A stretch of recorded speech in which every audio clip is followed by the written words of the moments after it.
C'est ici que de nombreux migrants tentent de franchir la frontière qui sépare le Mexique des États-Unis. Jacumba Hot Springs, petit hameau désertique à 115 km à l'est de San Diego. La clôture en barbelé y est sectionnée et le passage, jonché de détritus, vêtements et couvertures déchirées, est libre. Colombiens, Indiens, Chinois, beaucoup expliquent qu'ils ont fait tout ce chemin pour trouver un emploi mieux rémunéré aux États-Unis. Quelques centaines de mètres plus loin, 2 véhicules de la police des frontières les attendent. Ils ne les ont d'ailleurs pas empêchés d'entrer illégalement. Que voulez-vous qu'on fasse? La situation nous dépasse complètement. Si on les empêche de passer par le trou, ils escaladent le mur ou trouvent un autre moyen. S'ils escaladent, ils se blessent et il faut les emmener à l'hôpital. Depuis ce matin, 471 migrants sont déjà entrés. Alors on les attend. C'est moins risqué pour tout le monde. Cette dangereuse traversée de la frontière est désormais contrôlée par les cartels, ceux de Sinaloa, de Jalisco ou de la famille Arellano Félix. Ils se disputent ce bout de frontière à coups de fusillade et ont le monopole du trafic de migrants, un business très juteux. Les migrants arrivent à Tijuana, au Mexique, et sont conduits par l'un des cartels pour des sommes allant de 3 000 à 8 000 $ selon leur nationalité. Les cartels postent aussi des sentinelles le long de la frontière pour alerter les passeurs de la présence de la police de chaque côté.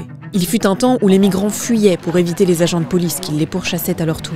Maintenant, les agents sont devenus chauffeurs de fourgons et plusieurs fois par jour, ils font la navette entre le mur et les centres de rétention. Les migrants, eux, se livrent directement pour ensuite demander l'asile. À l'heure actuelle, le processus prend environ 4 ans. Mais quand ils ne sont pas pris en charge par la police, ils se réfugient dans des campements de fortune, comme à Jacumba Hot Springs, ce qui ne fait pas que des heureux. Maria et Jerry Schuster, un couple de retraités, est propriétaire des terres sur lesquelles s'est installé l'un de ces campements. Ça fait environ 5 mois que dure ce chaos et on en a assez. Nous avions des arbres et des clôtures en bois. Les migrants les ont tous coupés pour faire du feu. Plusieurs fois, on a appelé le shérif pour nous plaindre. Nous sommes quand même chez nous. Personne ne fait rien. En 2023, le nombre d'entrées illégales entre le Mexique et les États-Unis a atteint un record. Près de 2,48 millions de migrants clandestins ont été interceptés le long de la frontière sud. Un sujet central qui anime les débats de l'élection présidentielle à venir. En attendant, certains continuent de se rendre au campement pour y livrer de la nourriture, de l'eau et des vêtements collectés aux hommes, femmes et enfants coincés dans ces campements.